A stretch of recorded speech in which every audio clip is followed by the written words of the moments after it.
Hi, everybody. All 7/2 of you. 3. Welcome to the Betrayal in Winter live show that has been a long time coming, aka over a month, even though I want to do it at the beginning of whatever. And thank you for everybody that is watching afterwards as well. I appreciate the views afterwards, even though you're not able to interact. So we do have 4 today. We may have a 5th that will be hopping on. He is included in the thumbnail, but we shall see. Joanna, would you like to introduce yourself? Sure. Go around. Hi, my name is Joanna from the channel Joanna Sosa. I read predominantly fantasy, and this is my first time reading Long Press Quartets. I'm reading it, of course, because of Alan, and I gave this book 5 stars, and it is a new favorite. I'm Alan from the Library of Alexandria. I think I can take partial credit for the Long Price Quartet surge. It's really good. Like Shadow and Summer doesn't have good ratings on Goodreads at all. And I guess I understand why people don't like Shadow and Summer, I guess. But the problem is, Kate, you finished it, right? Or have you just read? I finished it. You finished it? Like you can confirm, as every single person who has finished the series can confirm, these last 2 books inform the first 2 books so much. Like Daniel Abraham planned every single thing that happened from the first page of the first book. He did not like, oh, I guess I got a sequel, so let's see what we're going to write. No, he knew exactly. It was a 4-book plan, like to start, very obvious. So yeah, I read these. I finished these at the beginning of this year. Like I had a 6-month break between Betrayal in Winter and Autumn War, which I don't really even understand anymore. And I really liked them, but talking with other people as they're reading them has been like, it makes me like them even more. It's because I read them and I know what to talk to. So they're excellent. The progenitor. Screaming into the void when something happens. Yeah, I was talking to nobody. Like Klaus and Adrian read it like shortly after, so I was able to talk to them. But Nice. I'm Kate. I'm the Almost Book Doctor, and I recently finished the last book, and I love this series. I am probably the odd man out, and in my opinion, Betrayal in Winter is my favorite of the 4. And I'm the weird. wow. I'm really excited for this live show. I'm so excited. Yes, but I mostly read fantasy and some sciencey fact books, and I love this series, and you should read it. Always. Definitely. And hello, I'm Pete. Ponderings of Pete. This is where you are. You're in my domain now. Not really. It's fine. So yeah, I started reading this at Alan's recommendation because he takes full responsibility for this revival, I think. So good. Of the series. That's why you can't find the bind up anywhere. Yes. Really? We've bought all of them. Yeah, like it's really hard to find them for like less I'm than so glad. $50 now. Yep. I got glad I bought mine. it when I did. Exactly. Yeah, I've been putting links on like some of my videos, and I feel like on bookshop.org, it's like they're always out of stock. I'm like, I want to put this, but Yeah, it's really hard to find the bind up right now. they need to do a new printing run. You need to become friends with Daniel Abraham, man.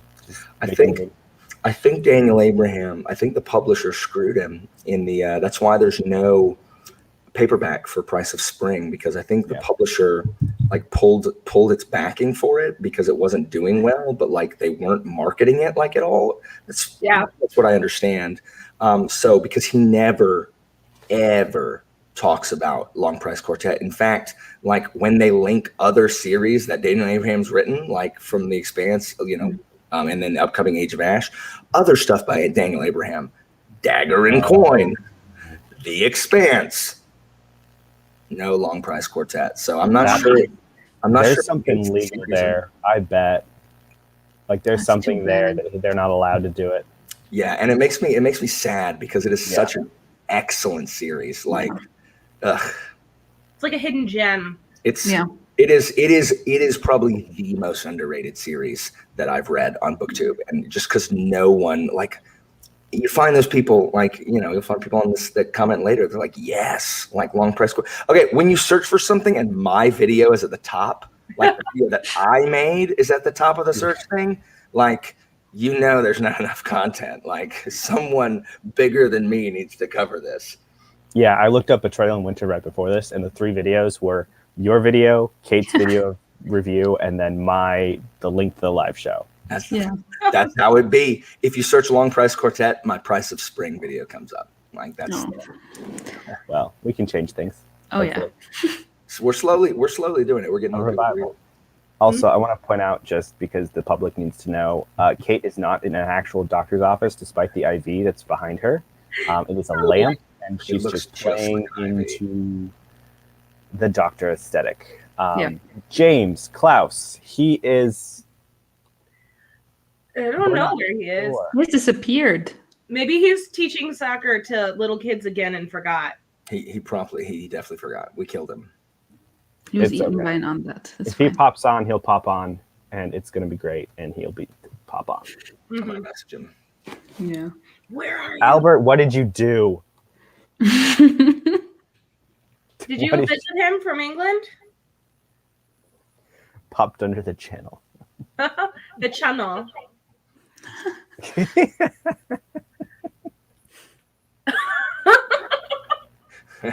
Opinions be so controversial. that's the Andot he summoned, Albert. Terrible opinions. Terrible opinions. He has made terrible opinions. He's given it human form. Oh my gosh. That's awesome. That's great. That's pretty good, Albert. So I guess starting with a spoiler-free part for all our people that may not have read it yet. What are your guys' overall thoughts on the book? Also, hi, Christina. Hi, Christina. Hi. She's about to go take her sister back to Tallahassee for college. Sorry for interrupting. Summer's over for Yeah. summer's over for college kids now. Yes, it is. It is. Yeah. I started on Monday. Yep, that's her too. But I really liked this book particularly because I'm a fan of like murder mysteries, and you get that tiny little sliver of like the murder mystery aspect in this one, which is just fun, and you see it from both sides. I don't know how to say this without spoiling anything. You see it from both sides of this mystery, and I think Abraham does a really good job of making you feel the suspense on one end, even though you know what's happened. Yeah. Like he has that barrier between the dramatic irony that you have from knowing what's happened and watching the other characters who don't know try to figure it out. Yeah, it's like an episode of Law and Order: Criminal Intent, where they start with the villain and the crime, like you know who did it, and then it goes to the people investigating, and then it switches back to the POV of the person like who committed the crime. So we're in the head. I mean, it's not really a mystery. Like in my review, I spoil who does it because it's in like chapter 1 that they reveal it. Like, I mean, yeah, there's like maybe 20 pages that you don't know who did it, but they tell you right at the beginning. Yeah. Sorry if I hope that wasn't a spoiler, but like they do. They do. It's like the first 20 pages. Whole prologue and then like chapter 1, it's like correct. You don't know in the prologue, and then you know like in chapter 1. I thought this was a great book. Like, I don't like the winter setting. I don't like winter settings, like just as in general. So I preferred Sarakat to Machi. But this is, I mean, I agree, Kate. Like this is I think a step up from Shadow and Summer. I know that some people like Katrina and Angela, when they started reading it initially, were like, well, where's Liat? Where's Amat? Where's Seedless? Well, I miss Seedless. They're not here. But the characters in this and Stone Made Soft, the end just seems like but it's just like he's just like quietly terrifying. Like he's scary. The stuff he says, like in the mines. Yes. And game or the game. One of the best female characters in fantasy is contained in this book. In fact, like when you're done reading the whole series, there's actually like a second female character who's also fantastic, but maybe not like quite as great in this book. It's so good. Like, it's so good. The quotes in this one, like just watching Ota and Mati clear the fall out of Sarakat. Oh. I think I have like, I don't know how many times that is, but it's a lot. Oh yeah, it's incredible. Like it's so good. And like I said, everything in the book 1 and book 2 is building up to the consequences of everything that happens in book 1 and book 2.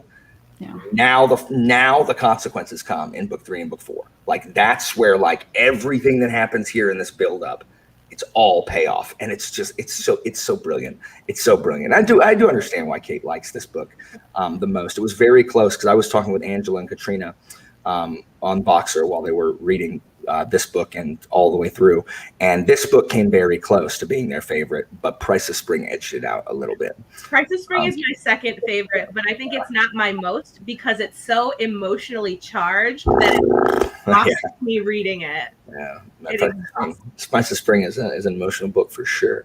But I mean, it's a great book. Like this, it's Shakespearean. Is this book. I think that something that you said that I already could tell from this one, because I haven't moved on yet, because I didn't want to get things confused, is that reading this book, I cared so much about the characters, and that's all thanks to A Shadow in Summer. So even if you think A Shadow in Summer is so boring, nothing happens, which it isn't, but I could see people saying it's so boring. Like when you start reading A Betrayal in Winter, there's a scene, I cried when two characters were still in the spoiler-free section. So two characters meet up again after 15 years, I think it is. And I cried because I care so much about these characters because of that one book where you spent so much time with them.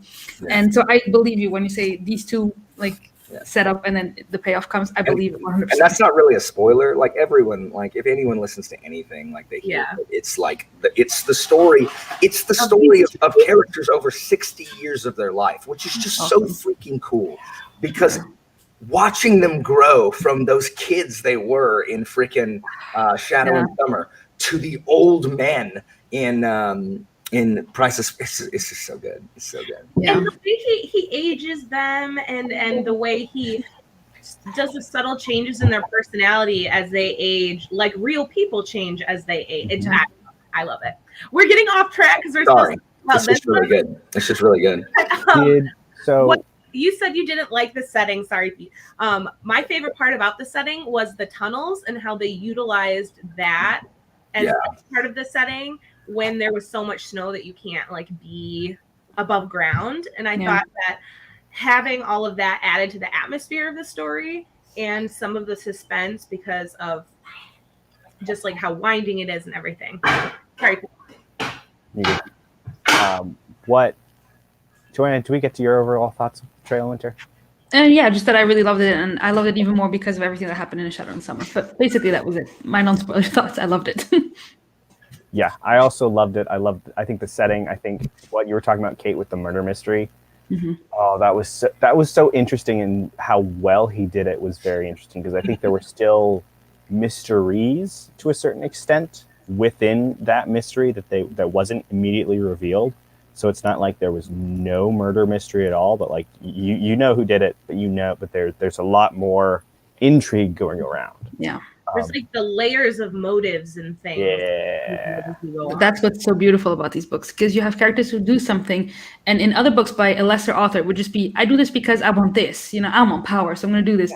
And here, there's just so much more to these characters.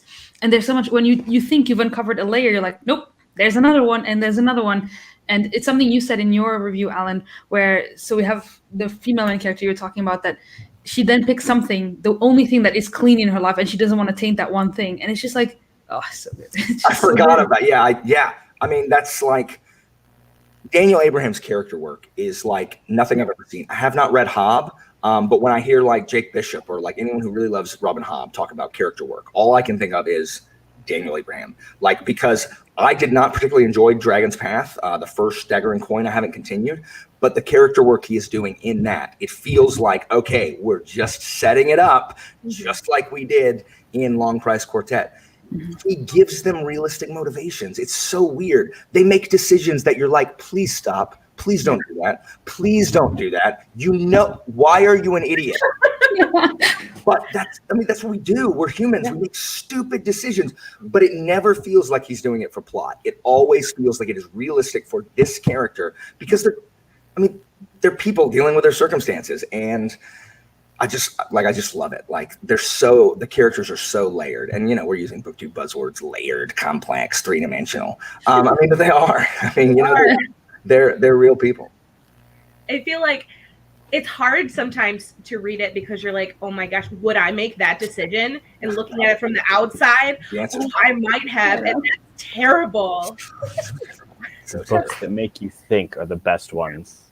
I feel like he's almost ruined. Like when I did book reviews after starting this series, like I feel like I have a hard time comparing character work of other authors to his because it's such a higher level. Yeah. Especially reading anything YA because it just feels so lackluster now because they're so 2-dimensional most of the time. Yeah, it's just it's bizarre, and he's he said everything he's doing is setting stuff up. Like even the fact that Machi's towers are so freaking high that you have to take an elevator and you can't even breathe up there. Like, what's the point?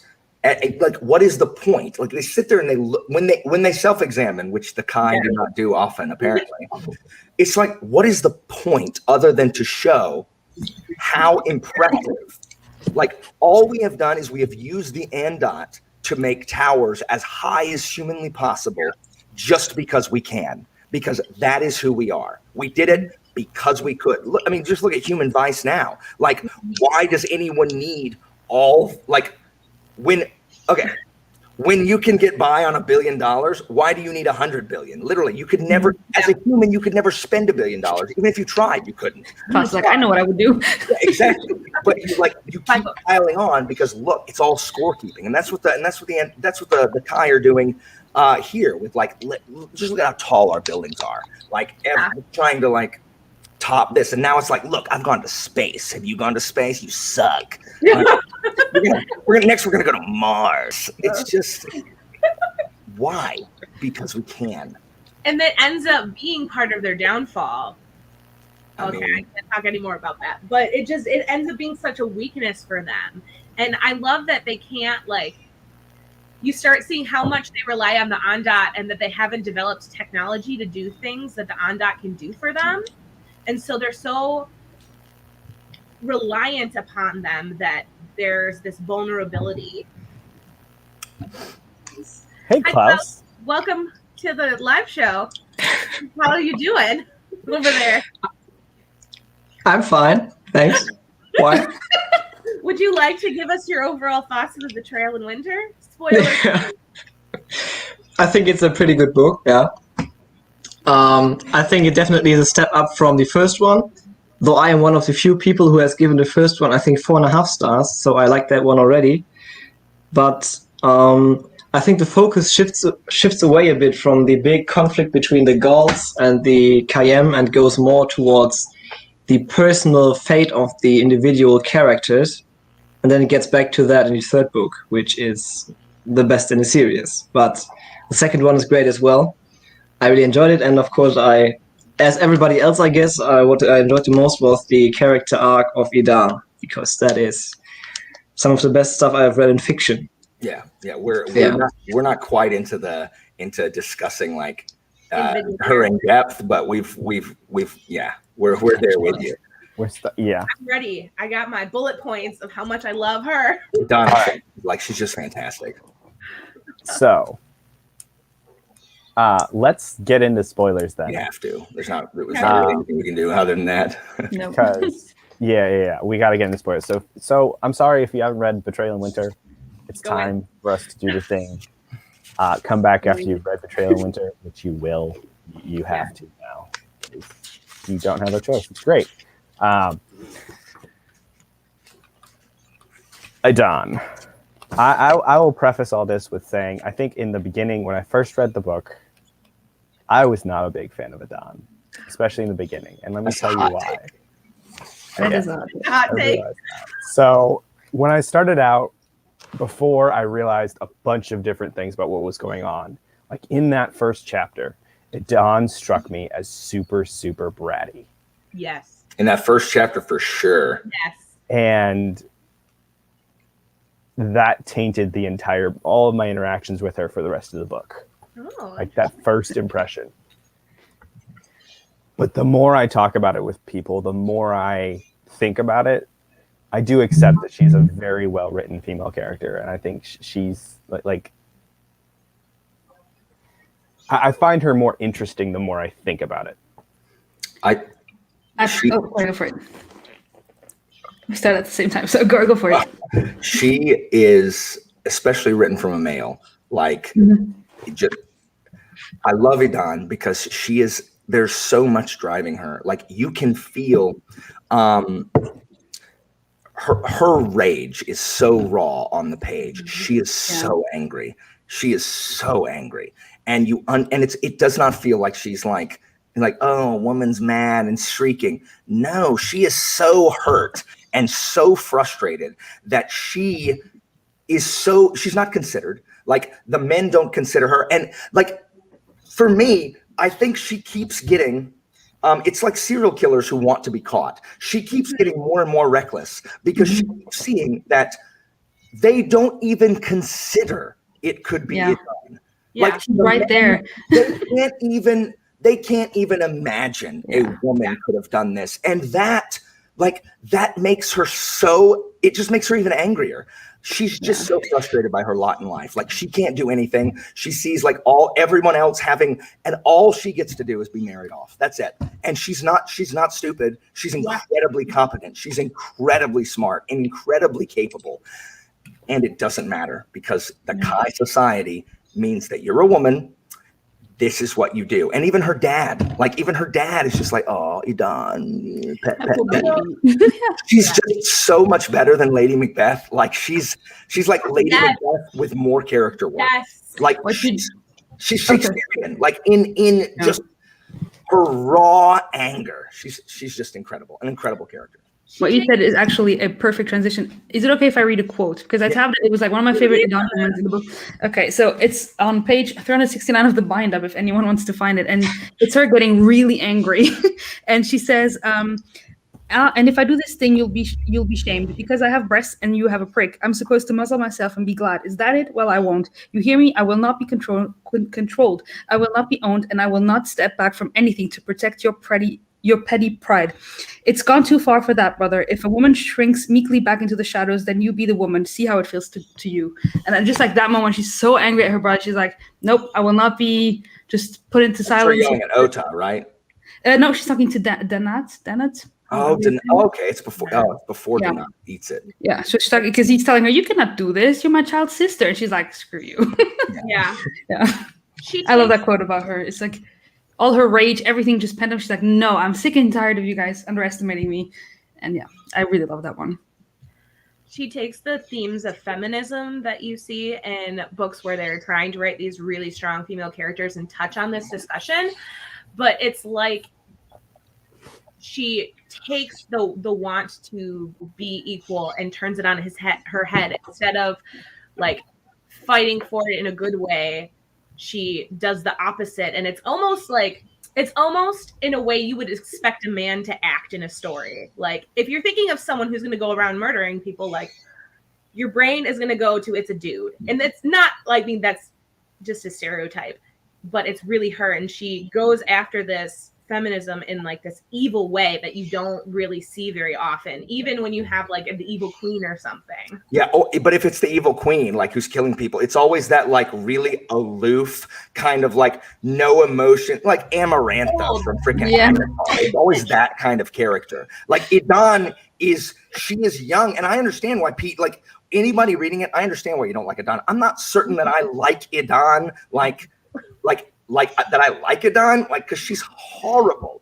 Yeah. She's a mass murderer. Like, she's a serial killer, but she's an amazing character. Like, but it's just like,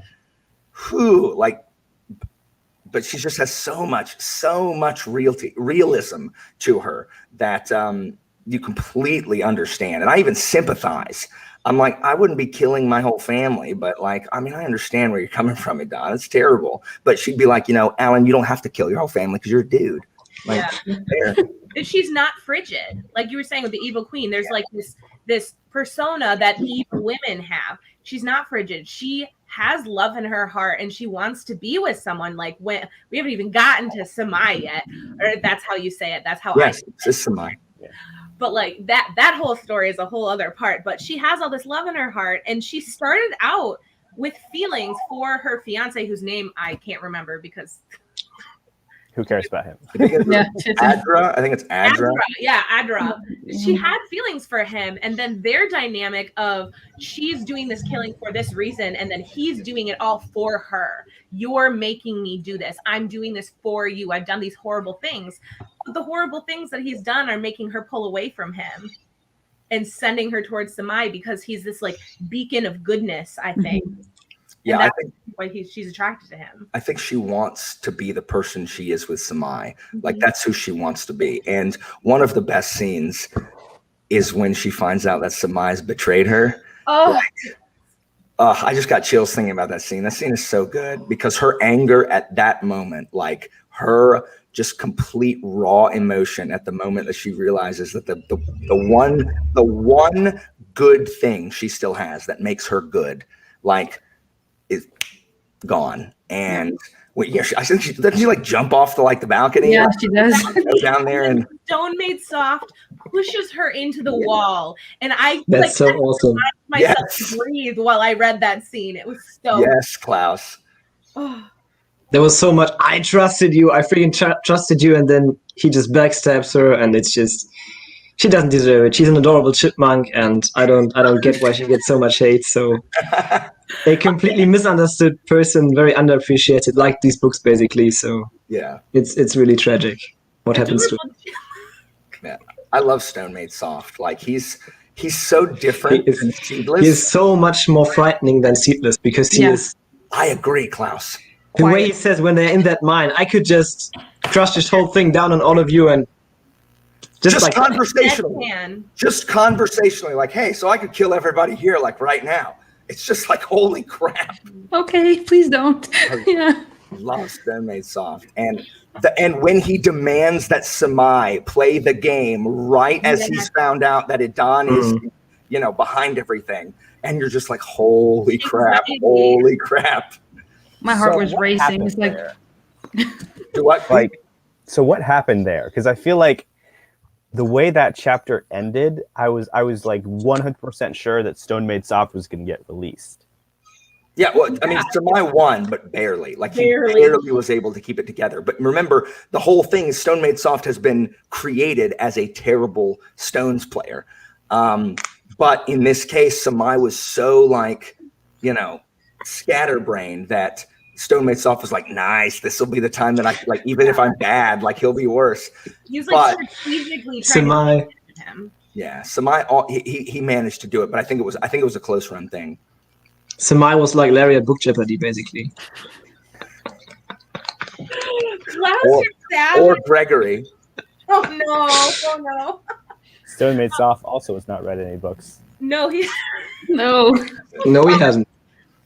I had so Stone Made Soft, I don't know why my brain went to this, and I know they look like people. They're supposed to look like people. That's what Seedless looked like. But I always imagined him as Baymax from Big Hero 6. That's fair. Like a terrifying version of Baymax. Made out of stone. I could kill us all. Yes, exactly. Because that's he's so it seems so innocent, and then he says he seems slow. Yeah. Just fumbling along, just doing his thing, and then I could kill you. He's like a sociopath. Yeah, he's just I love Stone Made Soft. Oh, Albert. Nope. The big guy from Mulan. The big guy from Mulan. Chenpo. Yes. I'm Chenpo. Beef, pork, chicken. Yes. I love that. Now I'm gonna think of that. Yes, Albert. That's good. But actually terrifying. But Samai is, I love him, and I didn't realize I was gonna like him so much until like the end of the book. I was kind of like, oh, this guy's just he's another poet, and he's kind of boring. And I was kind of upset. I got upset when he and Idan started having that like affair. I'm a person who I really don't like infidelity tropes. Same. But the way, so like, I feel like in each book, Daniel Abraham tackles themes of different types of relationships. Mm-hmm. So in the first one, it was young love. And then up here, you have this more mature adult form of love. And he tackles like infidelity in relationships and the difference between when you are like dating or being lovers versus like when you're married. And I just found that so interesting. I love how he tackles relationships. Yeah. And even then, I think the whole married thing between Adon and Adra was very skewed because of the system. Mm-hmm. But like, I was like, this isn't a healthy marriage. This is no. No, it's an arranged marriage, and let me tell you, arranged marriages, they aren't the best thing you can do in your life. So yeah. In addition, Like, no. Isn't Adra's family like in touch with the Galts? Like, isn't he? Yeah. Isn't he like, you know? Yeah, there's Pocket. something going on. There's the whole under story about what's happening with the Galts. And Klaus, you're right. Like they really take a step back from that in this book. But I feel like it's an undercurrent and it's just always present in the background. Like what's going to happen with that. And then the epilogue brings it back up. Yes, yeah. Yes. And everything about the special libraries and Machi and with Mati being there. And also like, Mati's character when he has to work with Samai, but he was told basically like, you're not going to be a poet ever. Yeah. You're going to be a poet, but we're never going to let you find an undot. And I'm really scared that Mati will never be happy. I love Mati, and I feel like he'll never be happy, and it makes me so sad because I really love him. I think Mati, like in my favorite characters, I ranked Mati. Mati and Ota were both on there. Mm-hmm. Yeah. I did not include Adon, not because I do not. It was protagonists. I did not include Adon purposely because Adon is not a protagonist in this book. But Adon is 100% there. But Mati and Klaus and I have talked about this. Like we like Ota better, but Mati's the more interesting character. Yes. It's like it's just, and I'm so excited to see you two, Pete and Joanna. Which book is your favorite? Because me and Klaus, our favorite is Autumn War. For me, it's just squeaks by Price of Spring. Yeah, super close. But for Katrina and Angela, it was Price of Spring. Mm-hmm. With they just, I mean, it just. I think it largely depends on. Do you like war in your books? Like, if you don't like war in your books, yeah, I do. I mean, Autumn War. Yeah, pretty much tells you what it's about. Yeah, I'm very excited for it. It was really hard to rank these books. For me, it was really, really, really, really hard. But I think purely out of like the enjoyment that I got from the story was Betrayal and Winter, because the following two are so heavy. I'm so excited. I'm so excited. I'm so bad. But another theme that I really liked in this book that gets carried through into the next one actually is like tradition. Mm-hmm. Because we have all these traditions with the Kaim, and it's when you decide enough is enough and you change tradition, and is it good enough to do something for the reason of this is how it's always been, this is our tradition, we don't stray from this, and where you like draw that line between this is immoral and this is tradition. Mm-hmm. And that's very interesting because I think that tradition, that defining of the system is actually a very important part of Adon's characterization. Because just that first chapter is really intrinsically tied to Adon's characterization, I think, because he makes you like a character in the prologue and then kills them off immediately. And you're like, I liked like Ota's oldest brother. Like, I thought he was a nice guy. Like, I think he probably made a good guy. He made a George R. R. Martin move. He always kills someone in his prologue as well. it's just... It would have been really cool if he had become Kai, because he was so interested in the engineering that he could have started moving the Kai states towards technology. He was a mind nerd, yeah. Yeah. But he was so good, and then you realize the injustice of the system.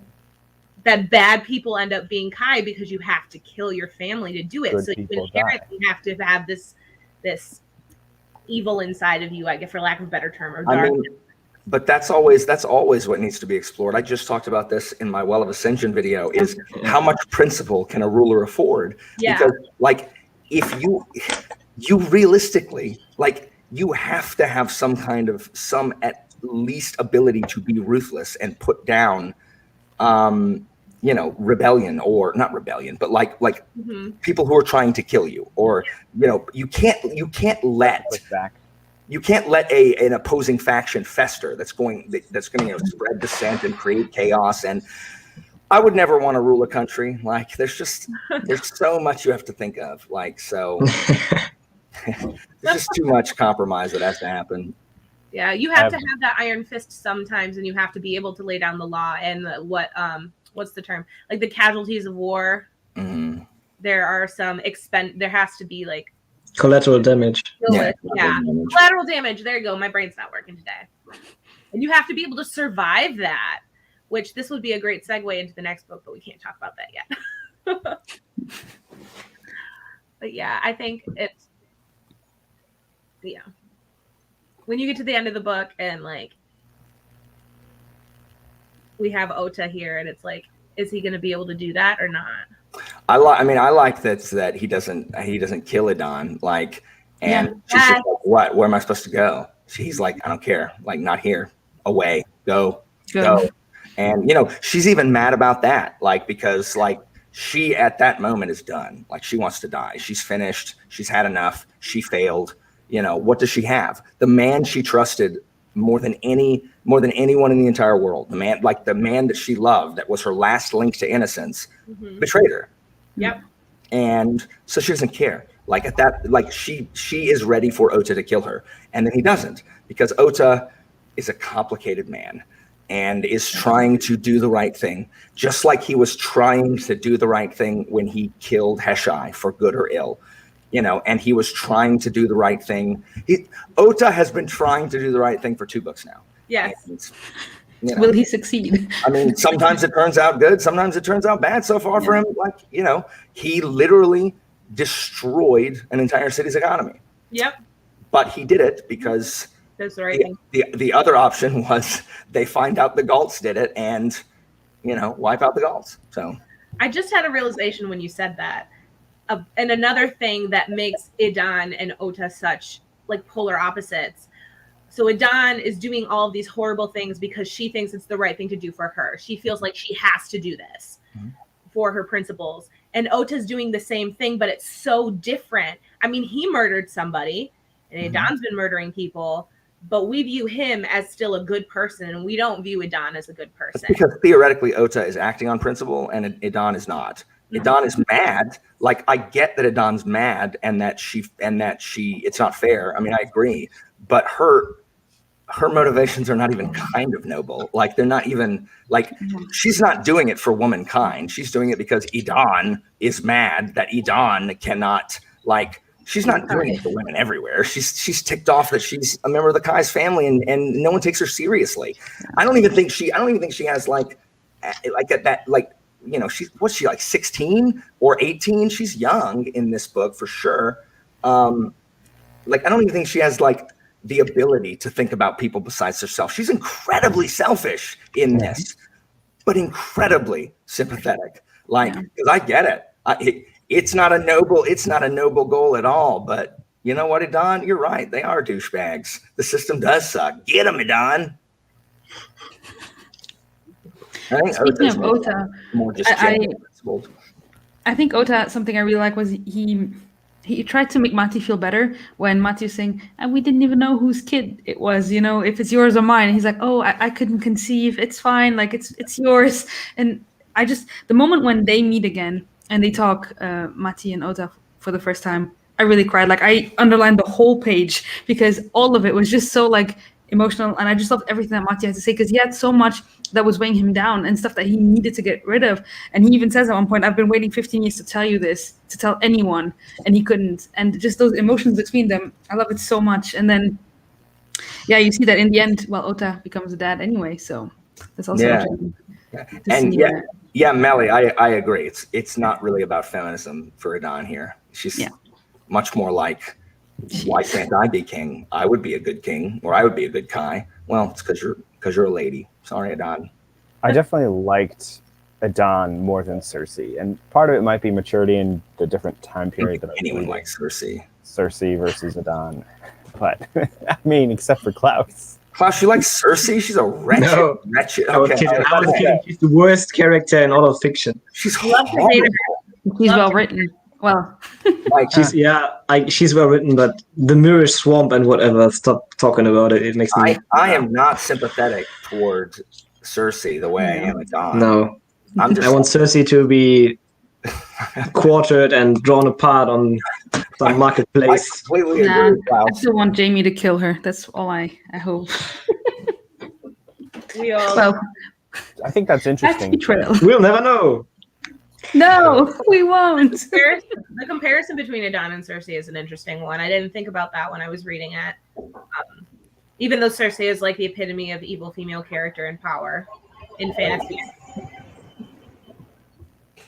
You found one. Melly, something is wrong with you. I would love to get a drink with Adon. Like, I don't want her to be my best friend, but she would be an interesting person to have a conversation with. I feel She'd be like. very angry. Unless you allied with the Kai patriarchy, in which case she would poison you. Yes.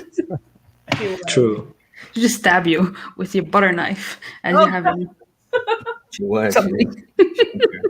Mhm. I think sympathy is an interesting point between comparing Cersei and Adon. How that we don't have sympathy for Cersei for a lot of different reasons, Mhm. but we do have some semblance of sympathy for Adon because I think the injustices that she is under with the system are more well portrayed than with Cersei, because with Cersei it's just like, oh, your typical fantasy system, and the system isn't necessarily part of the characterization of Cersei. Like she's not even like trying to bring, well, to a certain extent she is trying to rule.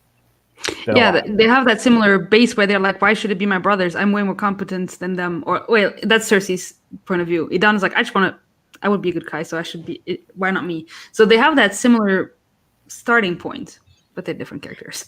I think Cersei always had a certain amount of power, though, and Adon does not at all. Yeah, that is She's true. very much a complete victim of the system, whereas Cersei is not. Or at least Adon was at the very beginning of the story. She isn't when she makes her decisions.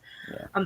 One thing I really liked about Daniel Abraham writing her, like I could write a dissertation on her character and how well I think he writes feminism.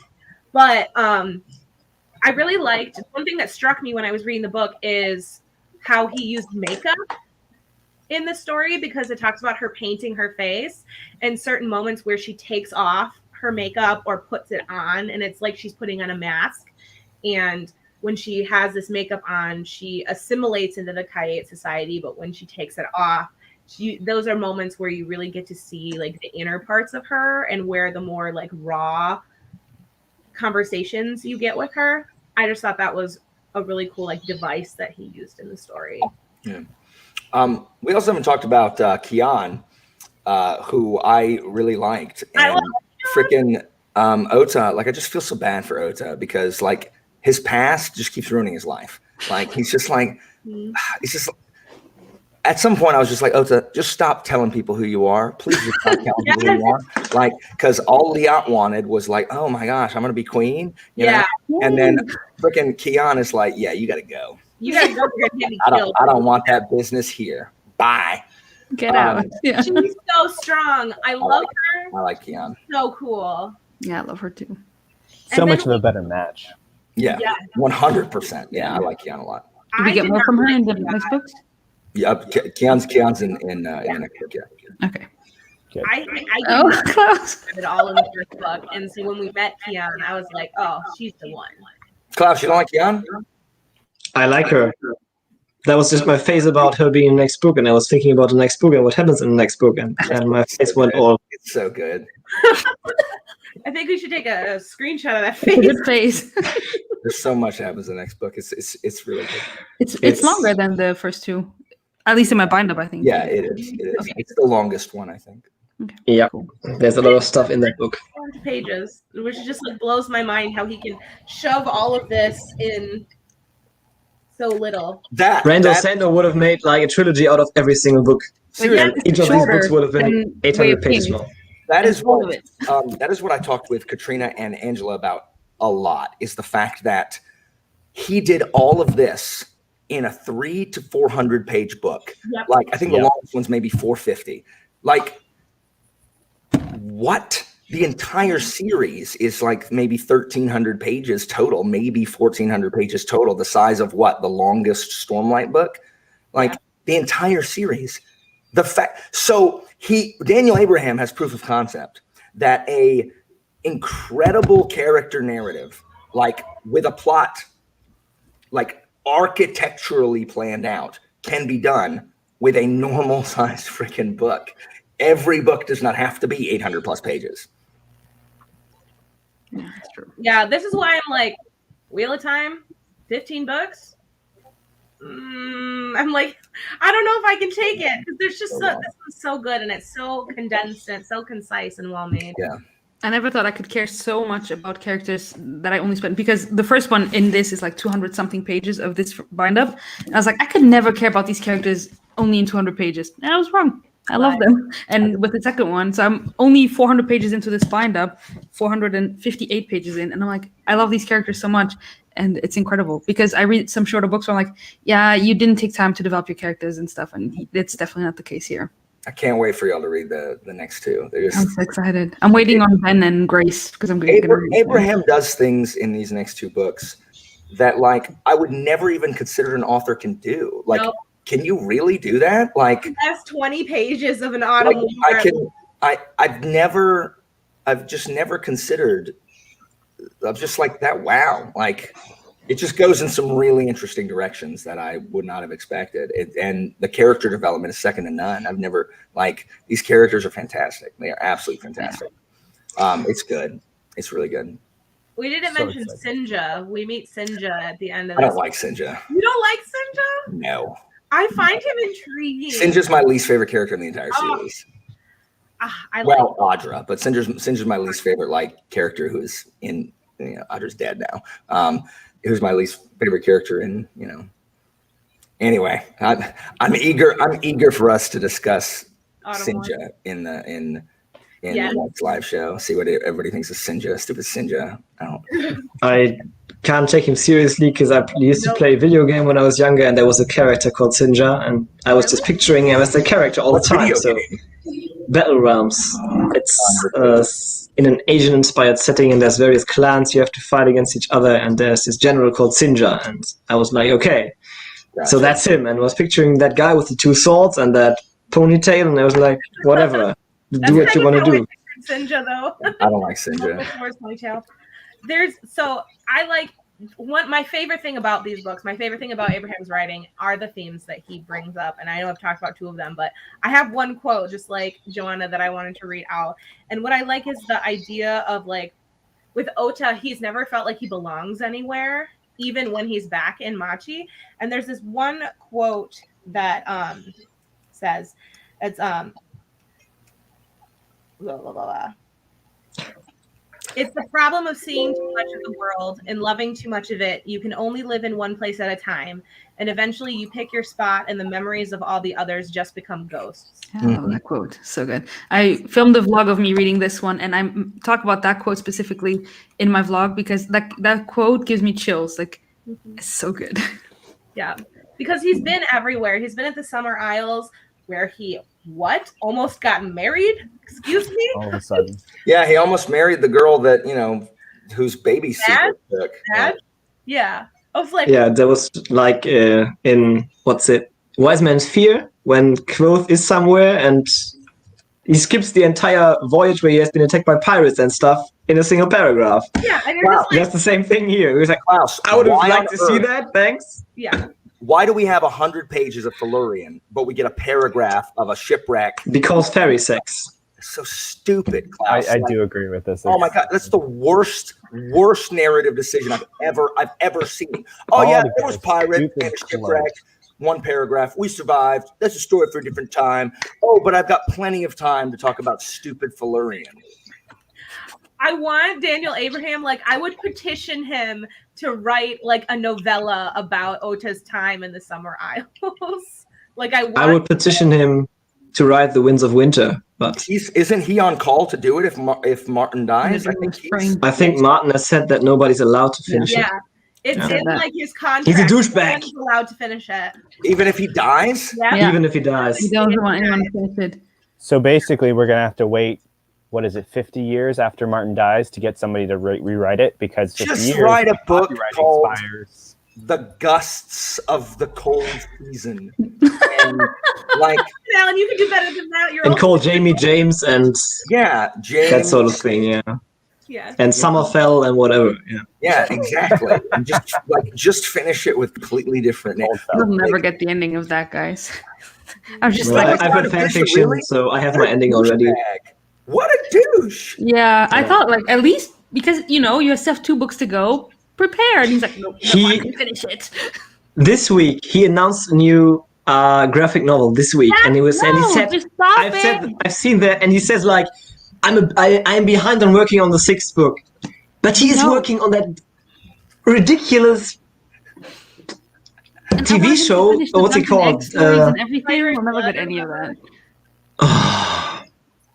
It's ridiculous, honestly. I mean, I get that he earns more money with that stuff, but still, it's just... He would get a lot of money. Frustrates me so very much. We're on a tangent. Yeah, sorry. Back to Betrayal in Winter. I just like how mad it makes Klaus. It's also winter. So what you guys think of Samai, to do a rapid turn? He's cute.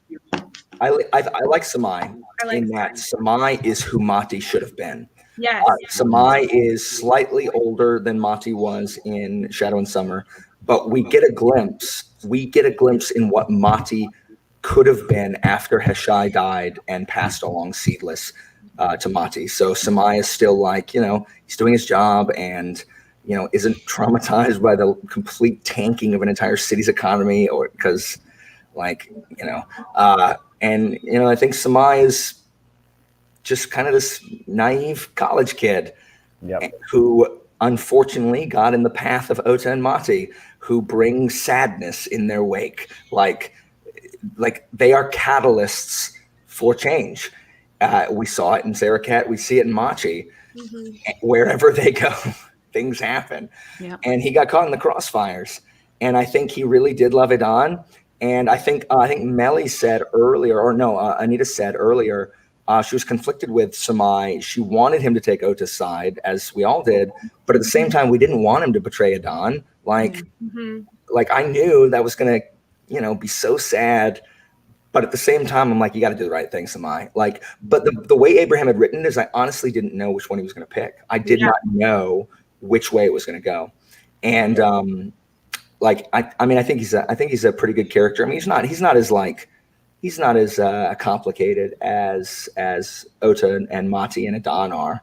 I think he's pretty, but I mean, he's a kid. Like he's still young and doesn't have all the complicated emotions that Idan has. He doesn't have all the rage and stuff.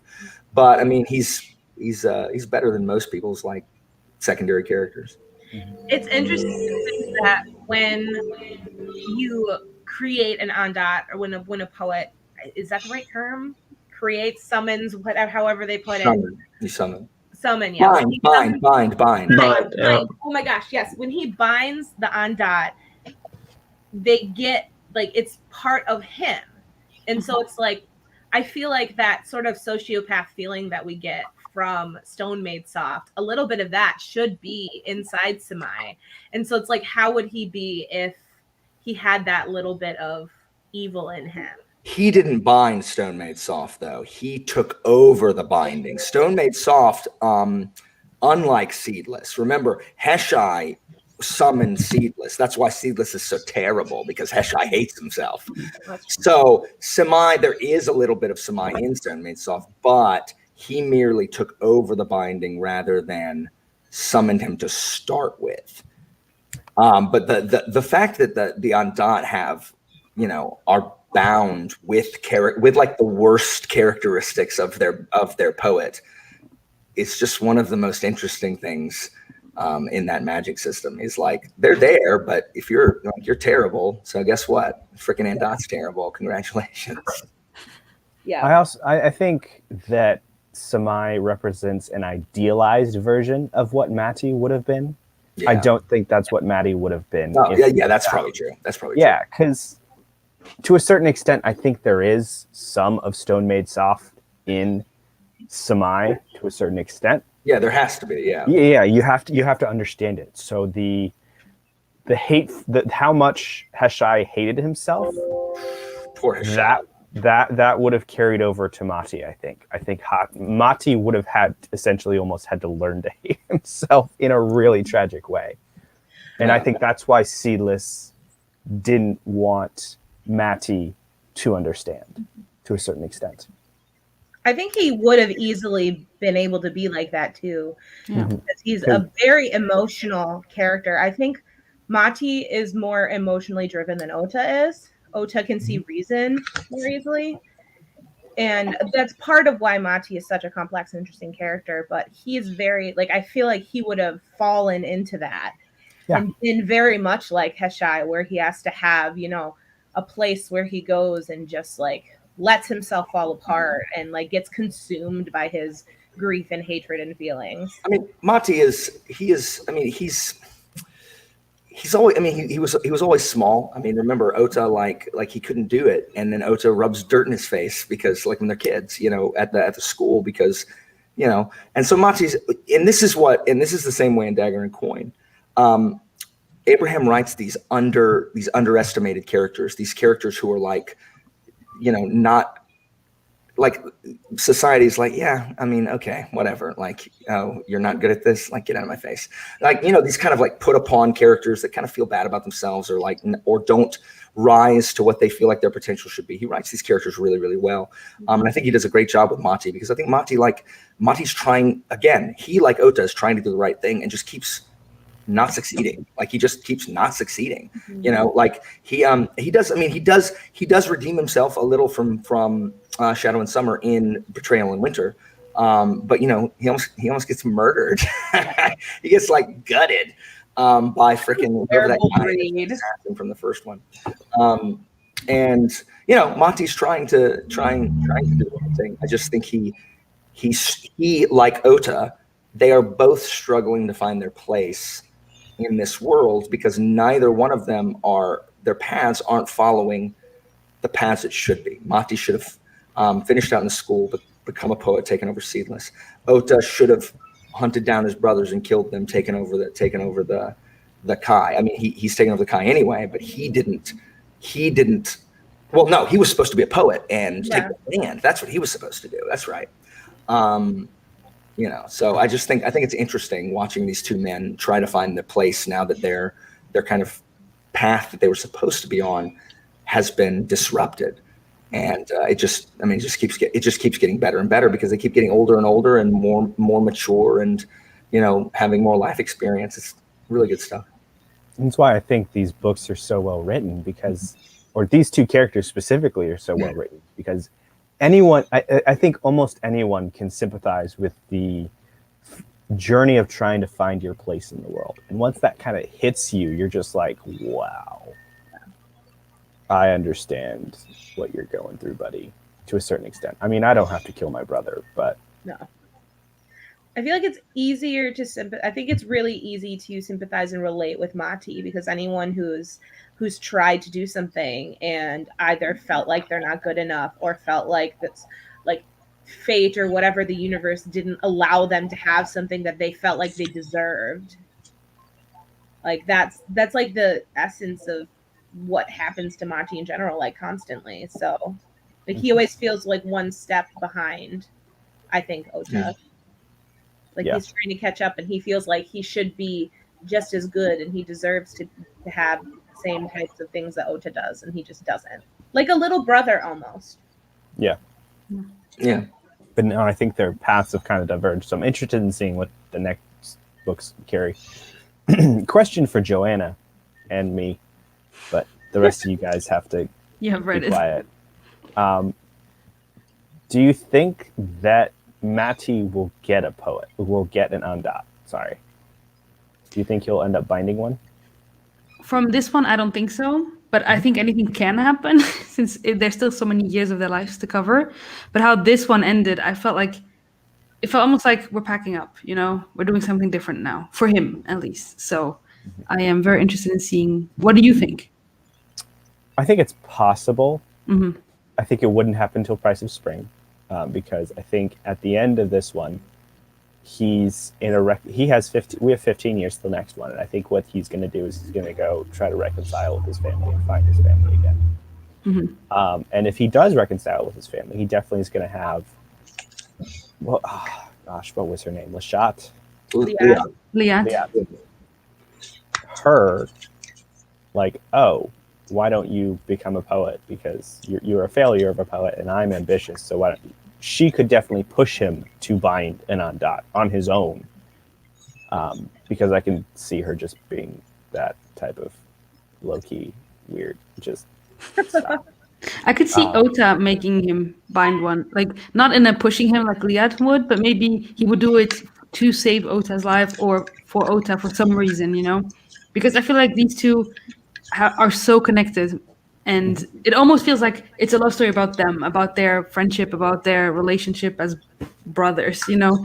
And so I could see that happening.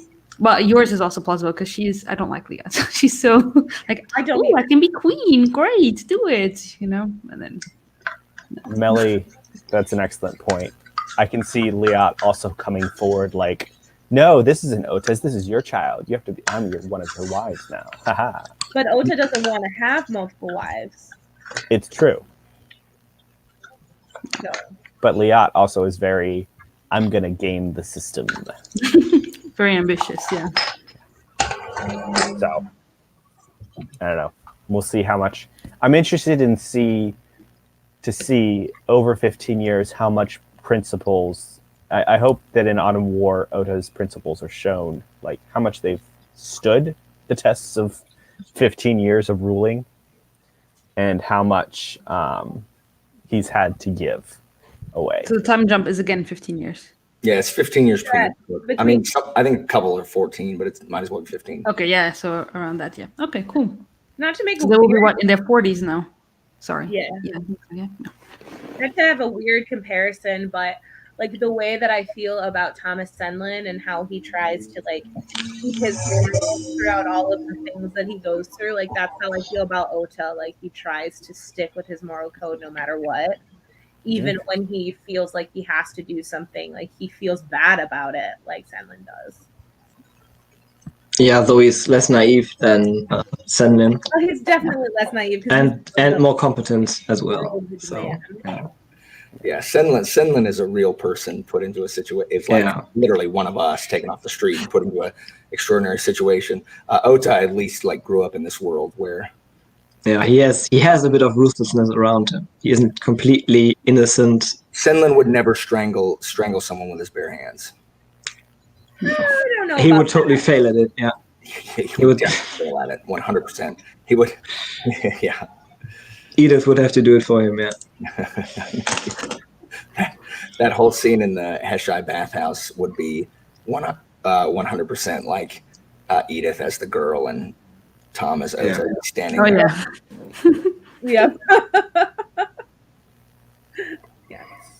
But I want you guys to read Autumn War. I think it would be cool, Pete, if like after like the Price of Spring review, whenever you do that, like you kind of like an overview of the whole series and can talk about how everything connects and all of that, because it's just so cool. It's like puzzle pieces.